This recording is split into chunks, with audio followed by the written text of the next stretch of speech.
Welcome to the deep dive. We're here to take those dense reports, all that industry news, and really boil it down to what you need to know without the fluff. Exactly. And today we are zeroing in on the professional driver. We're going deep on the financial hits and the system risks that make this job harder than it needs to be. Things like wage theft, shady brokers, and this whole new world of digital crime. Yeah, and looking through all this material, there's this real contradiction, is that Yeah. their drivers are held to these incredibly high standards, perfect records, perfect timing, Total professionals. total professionals. Yet the system itself often seems to treat them like they're disposable. Hmm. They end up absorbing all the risk. Doesn't matter if it's the company cutting corners, some cyber thief, or just loopholes in how things work. Mm-hmm. So our mission today is really to pull back that curtain, show you where the vulnerabilities are, and maybe more importantly, show that your best defense is, honestly, knowledge and building your own financial independence. Right. We've got quite a stack here. Lawsuits about wage theft, some frankly shocking reports on cyber cargo theft, details on carrier liability audits, even news about new truck stops and infrastructure. And the thread tying it all together. It seems to be this idea of drivers needing to build a shield, a way to protect themselves from all this friction in the system. Okay, let's unpack this, starting with the money. Because let's be honest, that's often where the trouble starts. Absolutely. It starts with that gut feeling, right? You look at your settlement sheet, and you just know the numbers don't quite line up. We saw a big example of this with that Colorado waste lawsuit settlement. Yeah, that was drivers basically saying enough is enough to these constant sketchy paycheck deductions. The claims were really specific, too. Things like illegal deductions, Oh. right? Not getting paid for all the hours worked. Including those mandatory pre-trip and post-trip inspections, the stuff the DOT makes you do. Exactly. They weren't paying for that time Mhm. and not getting reimbursed for necessary expenses. Yeah. It's that whole death by a thousand cuts thing, Yeah. getting nickeled and dimed constantly. So what happened? Did the company admit they messed up? Well, predictably, no. They denied any wrongdoing, Uh, but they agreed to a pretty hefty settlement, the old here's a check now, please be quiet move. pretty much. Ah. And the one source put it perfectly, nothing screams, we might be guilty, like writing a big check just to end the argument. But the key thing here is it shows drivers are noticing these wage theft patterns, and they're fighting back, and sometimes they're winning. And it's not just one company, right? These paycheck games, they happen all over. And they kind of rely on drivers being maybe too tired or, afraid of losing their job to question the numbers. That's the tactic. We're talking about things like charging you for a uniform or maybe essential tools, but without getting your clear okay first. Or that rounding off time trick, which, funny enough, always seems to round down, not up. Always seems to benefit the company, yeah. And then there's those bonus holdbacks, promised bonuses that just vanish when it's payout time. It's infuriating. And this connects directly into something else we see a lot of, the double brokering shell game. It sounds complicated, maybe like a logistics mix-up. But it's not, is it? Functionally, no. It's often a deliberate setup to dodge responsibility. It creates this kind of legal black hole where everyone can just point fingers. Okay, break down double brokering simply for us. A broker gets a load. Right. Broker A gets a load from a shipper. Then, without the shipper knowing that's key, they give that same load to broker B or directly to carrier B, often a smaller carrier or an owner-operator. Okay, so that's illegal. Why aren't these guys getting shut down instantly? Doesn't the FMCSA have rules against this? They do have rules, but the enforcement, Mm-hmm. it's tricky. It comes back to that plausible deniability. The paperwork trail can be messy. Well, broker A takes the load, passes it off. Carrier B, the one who actually hauls it, tries to get paid by broker A, or maybe the original shipper if things get desperate and the money's tied up.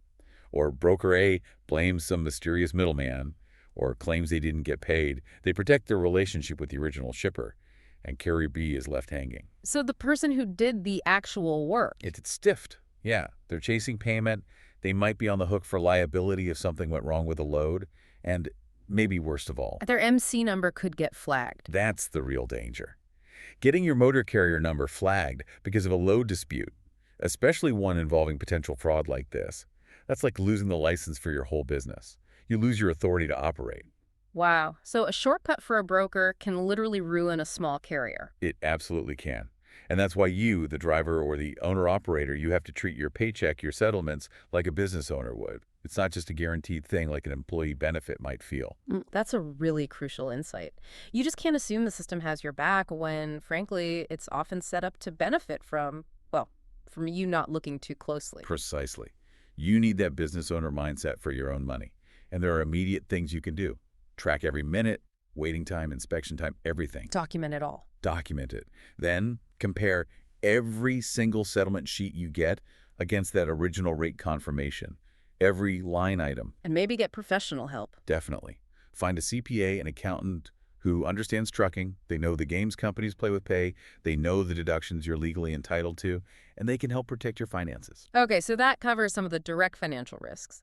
Let's shift gears a bit. Let's talk about threats that aren't just about the paycheck, but about the load itself and even your reputation, this digital Wild West stuff. Yeah, this is alarming. Our sources are showing that cargo thieves are they're trading their bolt cutters for laptops now, and the scale of it is kind of shocking. What are the numbers?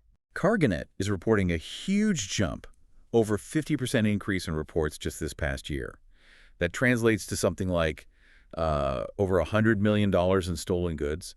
It's big money. And how are they doing it? It's not break-ins anymore. Less often, yeah. Now it's more sophisticated. They're hacking emails, they're spoofing legitimate broker accounts, making fake emails or websites that look real. Okay. Then they send fake dispatch information to the driver. Hey, change of plans, deliver to this address instead.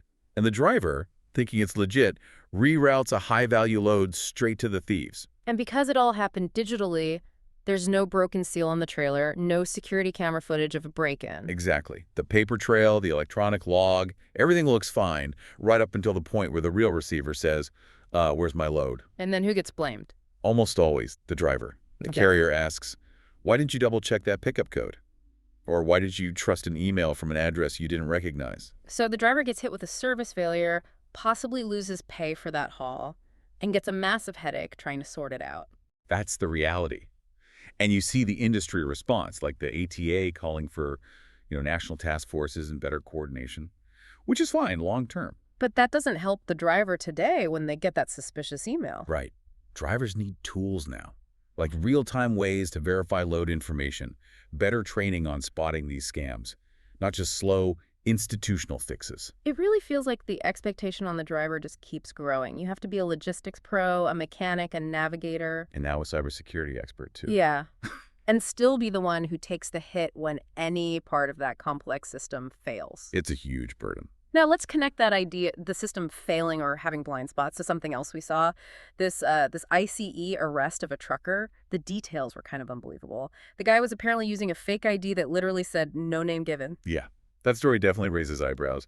And Hervey from Life as a Trucker always talks about seeing issues from all angles, right? Yeah. So let's try that here. Okay, angle one. Angle one is ICE's perspective.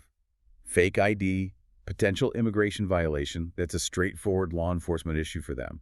Arrest is protocol. Makes sense from their view. Angle two. Angle two is the impact on the rest of the industry, on all the legitimate drivers out there.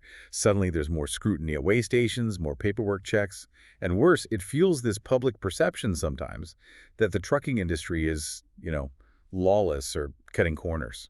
So one bad actor using a ridiculously fake ID tarnishes everyone else. To some extent, yeah. And it points to what some sources call this volume and loopholes mentality in parts of the industry. Some carriers might be so focused on just getting trucks filled and moving freight that they don't do proper checks up front. They just need a CDL number and a warm body. That's the concern. That lack of thorough initial vetting creates these systemic blind spots. And ultimately, it puts the honest, by-the-book drivers at risk.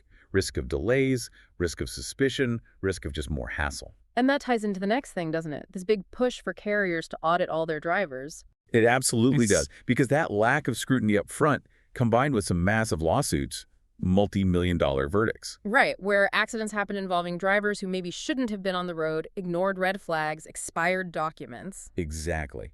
Those huge payouts have really pushed companies and their insurers towards demanding these intense driver audits, checking everything, CDL status, med cards, violations history, you name it. Now, on the surface, that sounds like it could be about safety, making sure everyone's qualified. It has a safety component, sure, but let's be real. Based on the sources, is the main driver here. Money. Avoiding those big lawsuits. Bingo. It's liability avoidance, pure and simple. protecting the company's tail, as they say. If their driver files are perfectly clean, even if an accident happens, maybe the jury award won't be quite as astronomical. So even if you, the driver, have a spotless record, you're now being viewed and treated almost like a walking liability. That's the feeling many drivers get, yeah. And it puts the burden back on you. You almost have to audit your own files now. Double-check your CDL expiration, your med card date. Make digital copies of everything. Because you can't fully trust that the company's HR department won't lose something or that they'll have your back if something's borderline. It's defensive record keeping. It's another task, another worry, taking time away from maybe rest or focusing purely on the road because you're worried the fleet might suddenly see you as too risky over some minor paperwork issue. That's a tough spot to be in. And speaking of things that seem helpful but maybe aren't just about helping, let's talk infrastructure for a second, like that new Love's Truck Care Center opening on the Kansas Turnpike. Right, a big new service center. On the surface, great. More parking, dedicated service bays, emergency roadside help right there on the turnpike.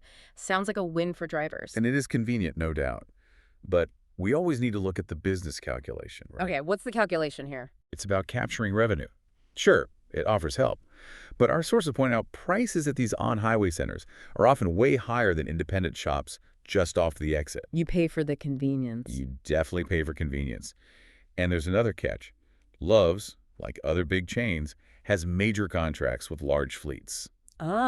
So if a big carrier's truck rolls in needing urgent repair, The independent owner-operator who is already waiting might suddenly find themselves pushed back in line. Fleet contracts often take priority. so it's less about driver charity and more about locking in that guaranteed fleet maintenance revenue. It's a business decision. It provides a service, yes, but it's structured to maximize their profit, often by prioritizing high-volume fleet customers over the individual O. The convenience trade-off again. You get easy access, maybe, but you might pay more and get bumped down the priority list. It keeps coming back to the drivers sometimes feeling like the last priority when money's involved. Okay, here's where it gets really interesting. Because if we tie all this together, the wage theft, the brokers playing games, the cyber scams, these liability audits treating drivers like risks, even the convenience traps at truck stops, Yeah. they all seem like symptoms of the same core issue, right? The driver's financial dependence. Dependence on carriers, dependence on brokers, dependence on systems that, frankly, seem designed to push risk and cost downwards. That's a powerful way to put it. The driver as the financial shock absorber for the whole system. So if that's the problem being the shock absorber, what's the fix? What's the single best way a driver can stop absorbing all that financial impact? Independence.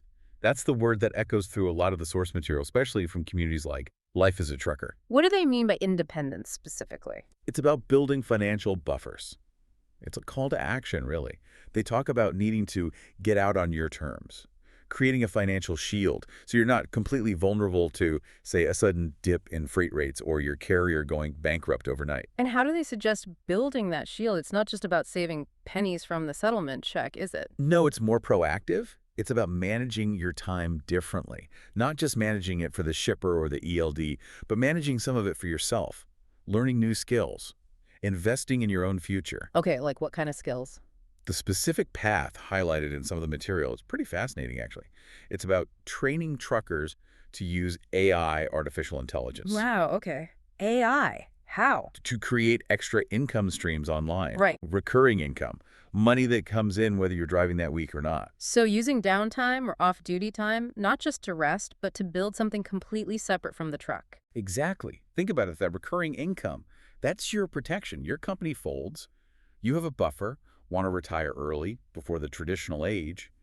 That extra income makes it possible. It's turning that off-duty time, which the industry often treats as just unproductive waiting, into a resource for building long-term stability. Self-empowerment, really. It's the ultimate defensive play in this environment. If the industry is constantly trying to push financial risk onto you, Then building income completely outside that system. that's how you gain real leverage, real control. It's how you earn back a level of professional respect that the system itself might not always offer. It's about taking control of your own financial destiny. Okay, so let's try and synthesize this deep dive. The big takeaway seems to be that professional drivers really need to recognize these vulnerabilities built into the system. You can't just assume everything's fair or safe. Right. You have to be proactive, Vigilant. Like tracking your pay down to the minute, treating it like you're running your own business, which if you're an OO, you are. Absolutely. Vetting every single load confirmation like a contract lawyer, looking for those tricky clauses or inconsistencies. And auditing your own paperwork, CDL, med card, training certs, almost like you're your own safety director, because you can't afford surprises there. The goal really is just to minimize how much you have to rely on these systems that, let's face it, often benefit when drivers are kept a bit vulnerable, a bit dependent. Yeah. If we connect this to the bigger picture, just gaining the knowledge of how these things work, how wage theft happens, how digital scams operate, why audits are happening, that's step one. Knowledge is power. It really is. Yeah. And then step two is building those financial buffers we talked about, that independent income.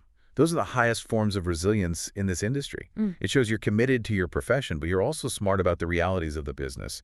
You're protecting yourself because the system won't always do it for you.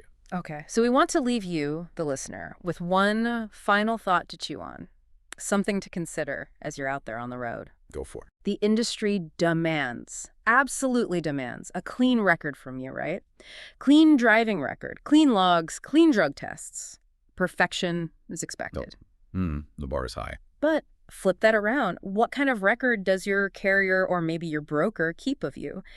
How carefully are they tracking your pay, your rights, your well-being? Just think about that asymmetry and consider this. Maybe the biggest risk to your long-term career isn't actually a blown tire or a traffic jam, Right. but the lack of diversity in your income, relying 100% on that truck rolling in a system with so many ways to squeeze you. Maybe that's the real long-term risk we need to manage. That's a powerful thought to end on. Food for thought, definitely. Thank you for joining us for this deep dive. Drive safe out there and drive smart.